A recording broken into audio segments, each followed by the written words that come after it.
And she's back. Maybe I'll have another look around in here. You got a question, just holler.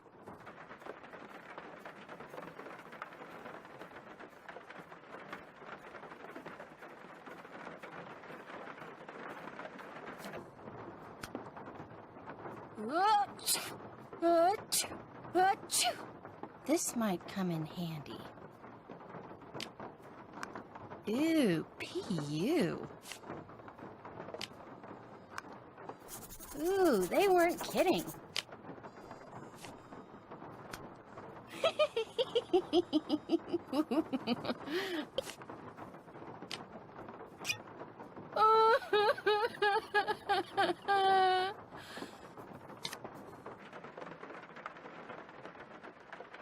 Hey! What's up with all those bottles of weird stuff over there?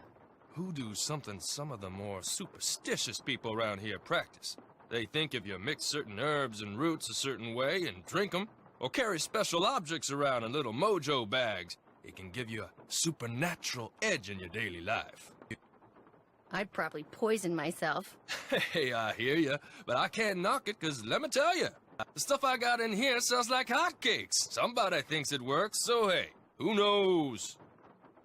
I think I'll look around some more. Take your time.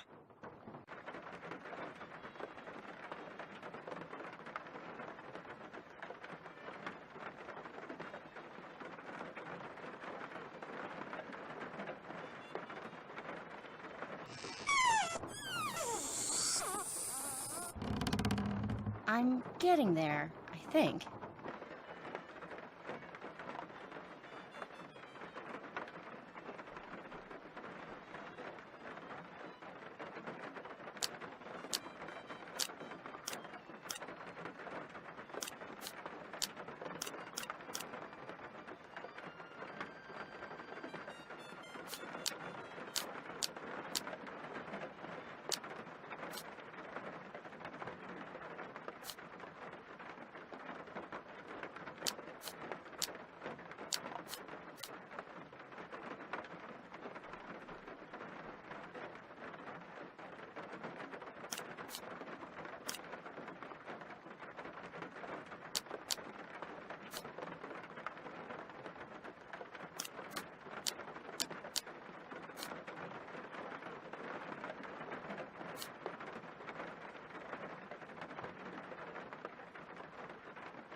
There, that should do it. Lamont, could you help me? Sure, what do you need? I can't quite reach that bottle up there. Could you get it for me? Sure.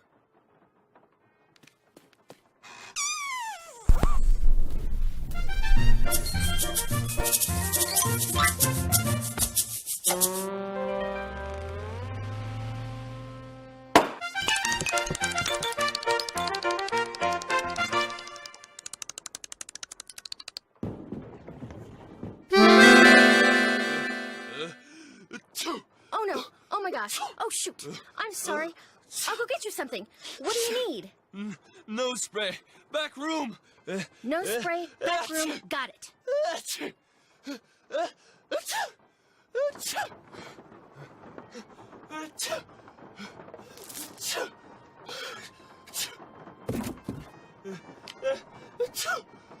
Cute dog.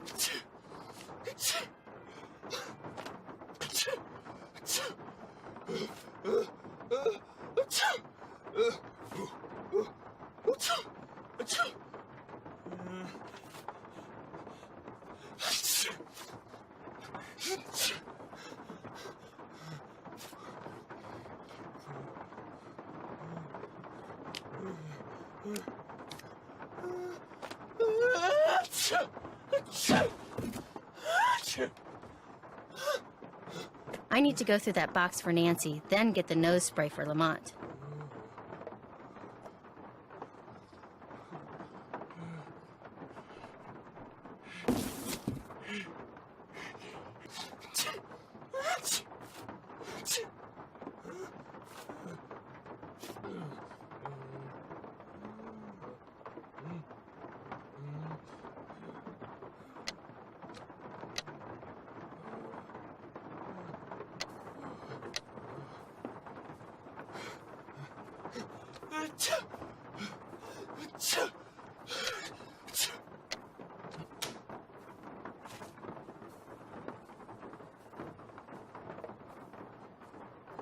Whoa, this is weird.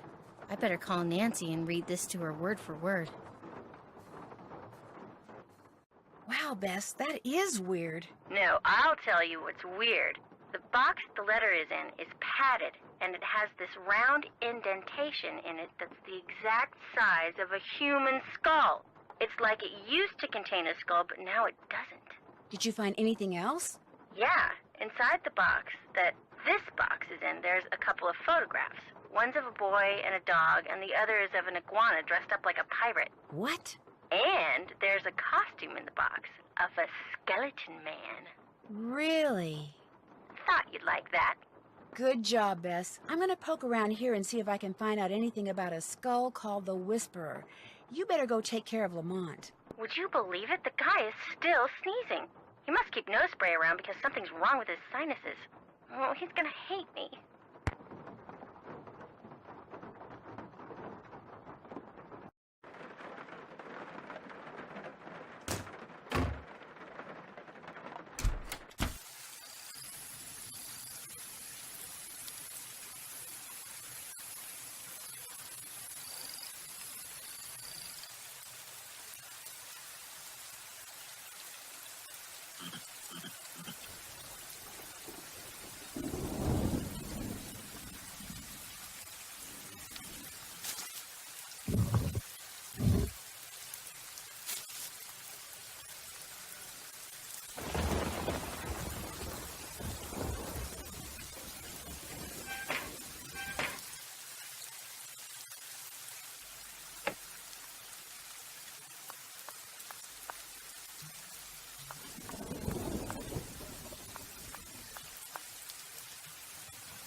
To figure out if there's anything camouflaged in that design, I'm going to need some paper.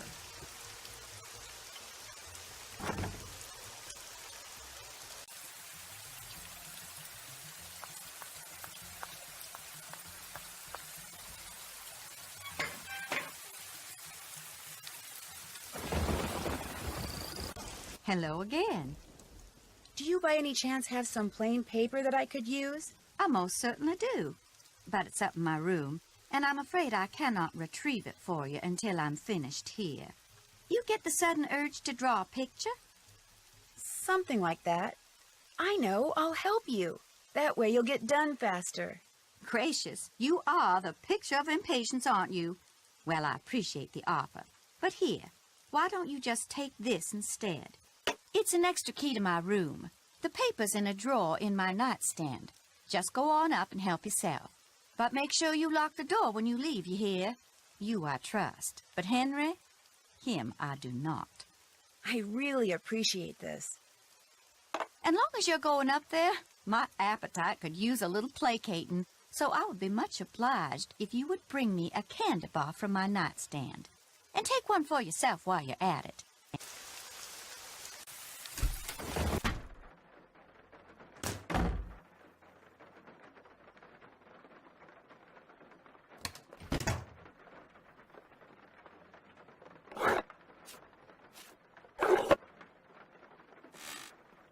One for Renee, and one for me. Yum. Gosh, these things are good.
You bring me that cocoa kringle bar like I asked?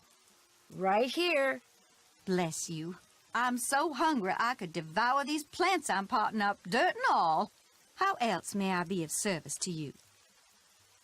Those weird symbols on the wall in your room, do you know who painted them? I did.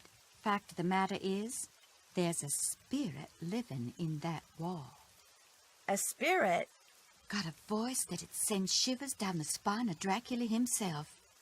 Used to hear it sometimes, in the dead of night, half talking, half whispering, saying this one word I never heard before, like it was from a language no one on earth spoke. And suddenly, I knew. The spirit was trying to cast a spell on me, so I got me a book and found out that by painting the word I heard on the wall, syllable by syllable, in hoodoo signs, I could counteract the word's power. And you know what?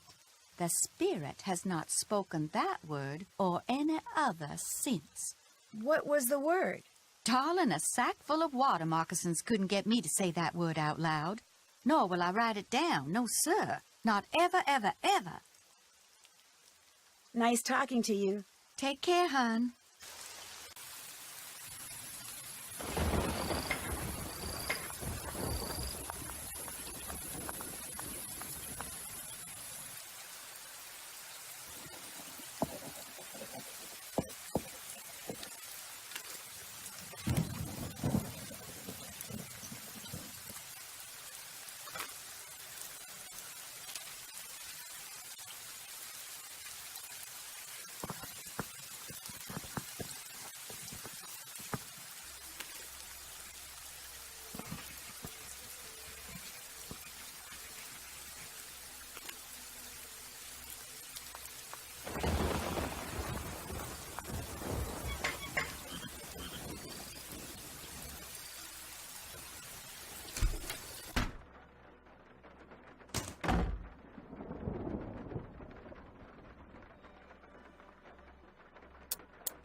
This must be the painting that goes in that empty frame.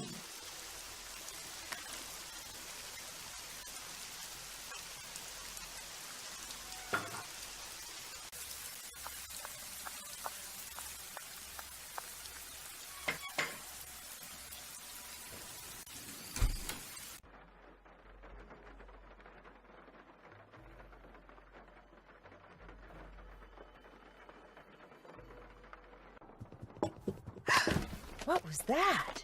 That was Uncle Bruno's pet iguana, Iggy. He's always in here stealing paper. He must be using it to build a nest or something. Look, I had all those books arranged so they fit perfectly in that box. Put them back in, okay? I don't have time. I just want to look through this one book. Go right ahead, after you put all those other books back.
Yes?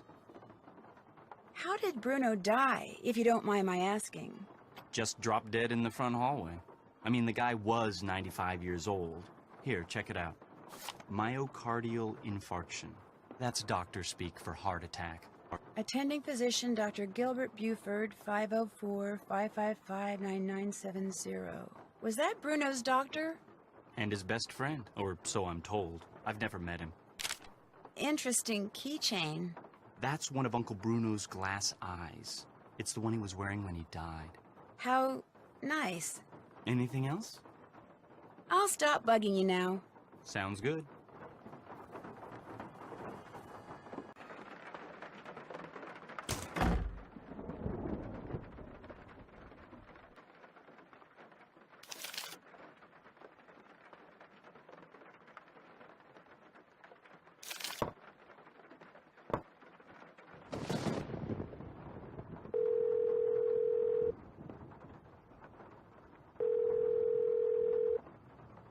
This is Dr. Gilbert Buford's answering service. How may I help you? I need to talk to Dr. Buford. Could you maybe give me a number where I can reach him? No, ma'am, I cannot. Is this an emergency? Sort of. I mean, it's not a medical emergency. See, I'm only going to be in town for a short time, and Dr. Buford and I have this mutual friend who died recently, and I just really need to talk to him about it. Need some consoling, huh? Yes, I need some consoling. That's it exactly. Well, tell you what. It's against the rules to give you his phone number, but I can tell you that now that he's all but retired, Dr. Buford spends most of his evenings at his favorite gumbo stand down in the French Quarter. If you really need to talk to him, you can probably find him there. Great. Do you know the address? It's at the corner of Rampart and Domain. Did you say Rampart and Domain? I did indeed. Granny Pumpkin's Cajun cooking. They make some darn fine gumbo. Thank you very much. You're welcome, and I'm truly sorry about your loss. My loss? That mutual friend of yours and Dr. Buford's? Oh, right. Thank you. That's very kind of you. Bye.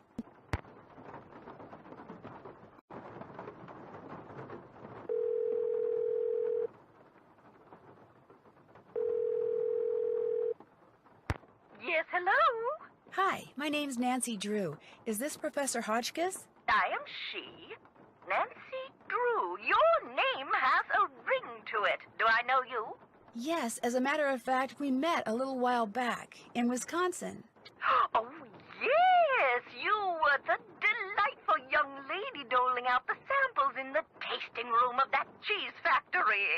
Yum, yum. No, I met you at Wickford Castle. That's ridiculous. There was no cheese tasting room at Wickford Castle. No, we were both guests there. I found a journal written by Marie Antoinette, which you translated. Remember? Thanks to you, suddenly all I can think about is how wonderful a nice big slab of Colby cheese would taste right now. Listen, Mandy, I'm on a deadline, so if you could please just tell me why you called. But my name isn't... Deadline! Let's cut to the chase, shall we? Chop, chop. Did a man from New Orleans named Bruno Bollet ever call you? Ah, now there's a name you can remember.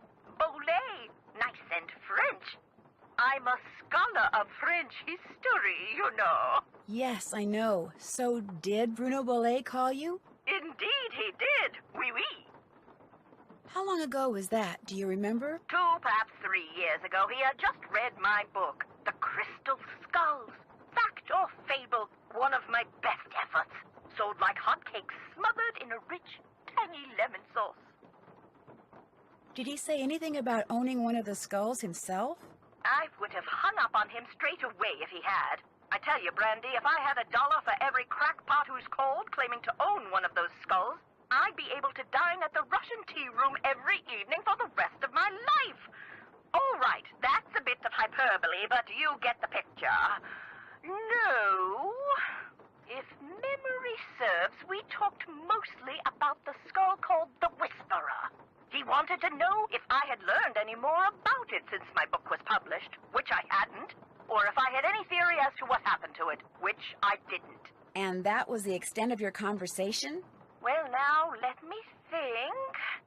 My, such insatiable curiosity, Nellie. You remind me of someone I encountered on one of my journeys. But for the life of me, I cannot remember her name or the circumstances. Nancy Drew? Wickford Castle? Ah! The eyes have it. I'm sorry? That's what Bruno Bolet said when I turned the tables and asked him if he had any idea where the Whisperer was. He said, the eyes have it. Then he chuckled and hung up.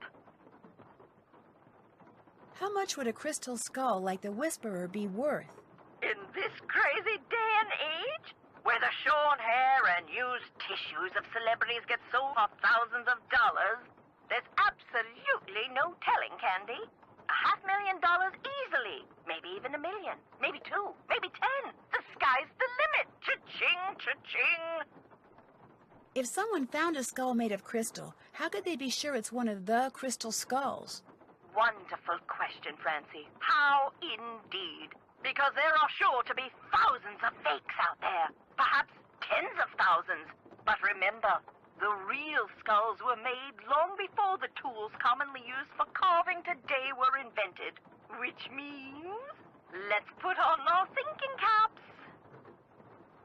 Modern-day tools would have left marks if the skull was a fake? Exactly so. Mind you, the marks on a good fake would be microscopic and thus imperceptible to the human eye. However, any thorough laboratory analysis would quickly unmask a counterfeit. So the only way to prove that a skull is the real deal is by proving it's not a fake? And by examining its provenance, its history of ownership. If it can be shown that a particular specimen has been passed along from antiquity into modern times and didn't just suddenly appear in, say, Germany in the mid-19th century, that would tend to support its authenticity as well. The idea that the Whisperer can make its owner immortal, do you believe that? I believe that things that defy any so-called rational explanations happen all the time, Nessie. Now, does that mean there are mysterious external forces at work in the universe of which we do not and cannot ever have full knowledge? Or does it all boil down to us? If the human heart desperately wants something to be true, does the human mind have the power to make it true? Who knows? Oh, questions, questions, questions. Oh, how dreary life would be without them. In your book, you said that all the people who've ever owned the Whisperer were murdered, yet Bruno Bolet dropped dead of a heart attack. Are you saying the Whisperer was in his possession after all? The scallywag! Why didn't he tell me that? Oh, that's right, I would have hung up on him. Well, if that's the case, then I strongly suggest you take a close look at his so-called heart attack, Sandy. Because if he owned the skull and he died, I guarantee you it was at the hands of someone else. Or my name's not Beatrice Gertrude Winifred Hotchkiss. I'd better go. Thank you. Toodaloo!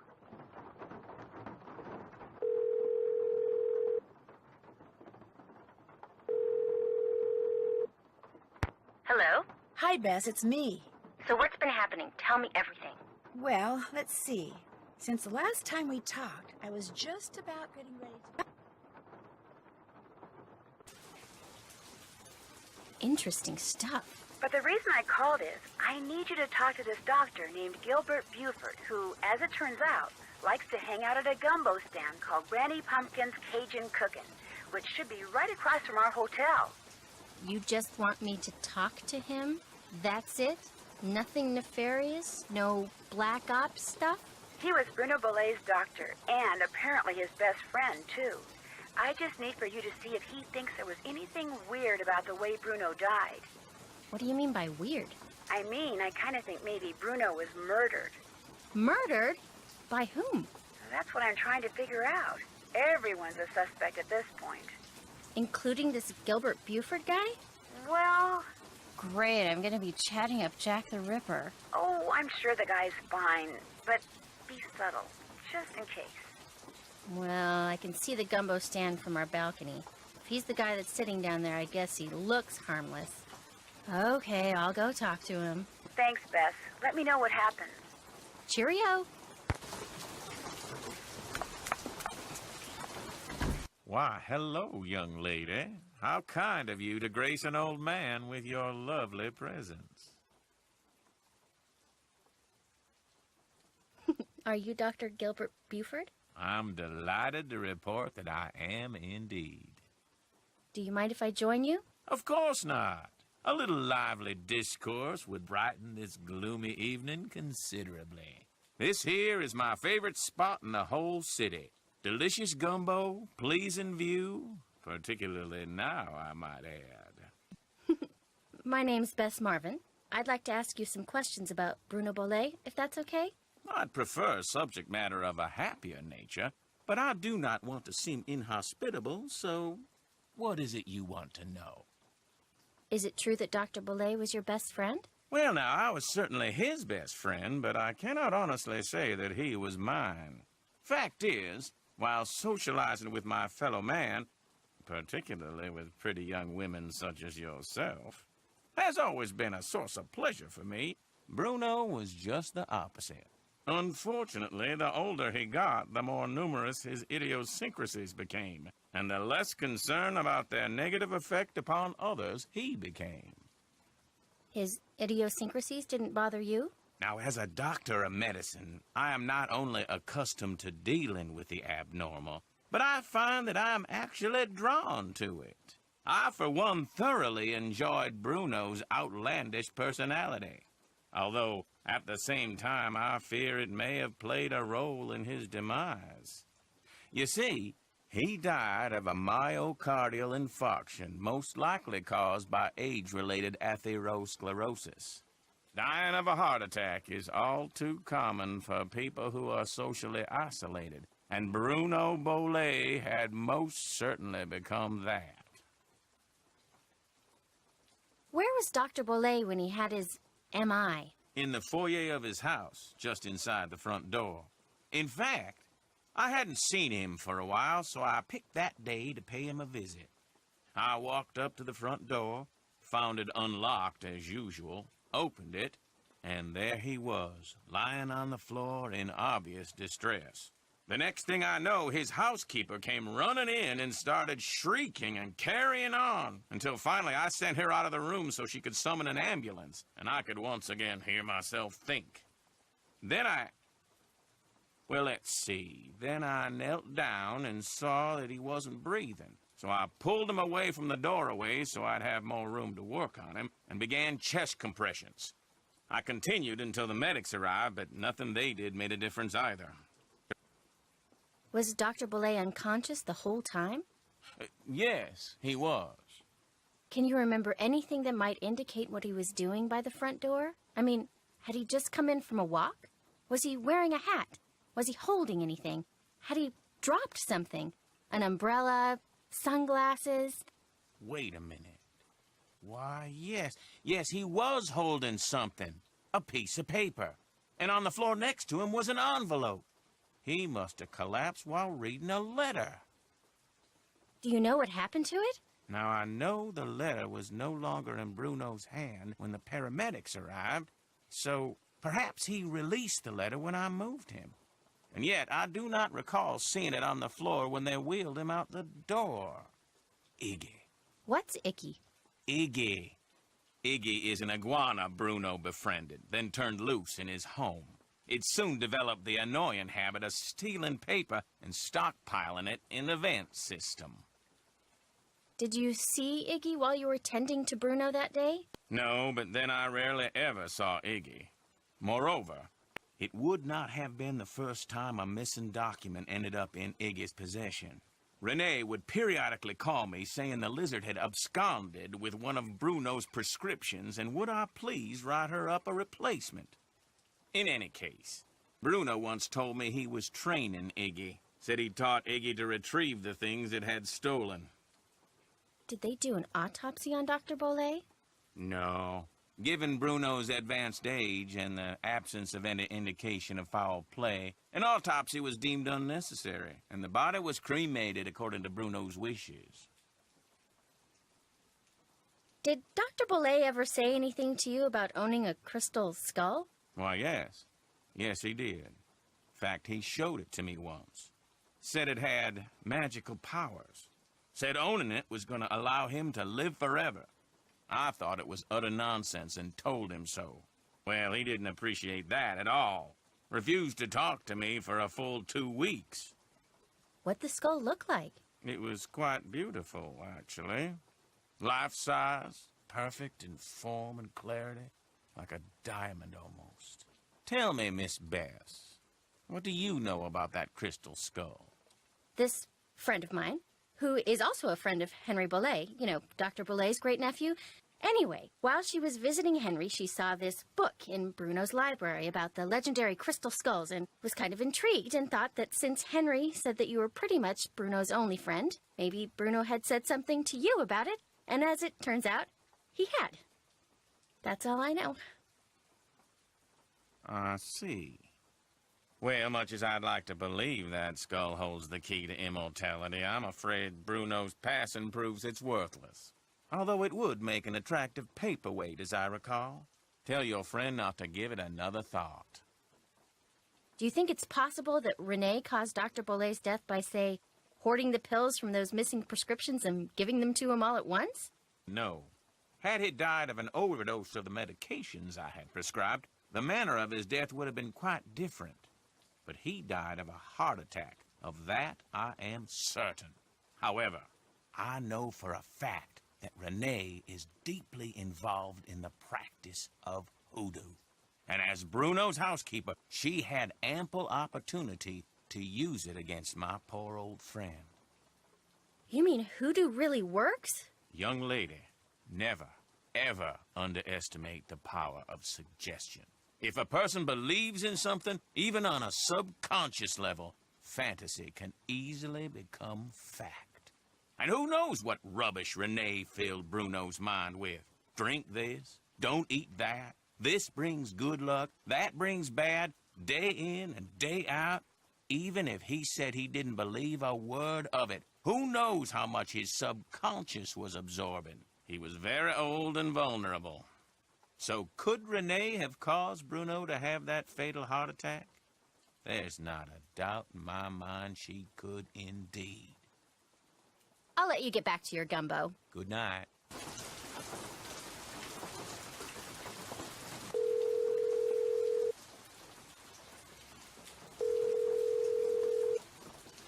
Hello? Hi, Nance. Okay, here's what's been happening at my end.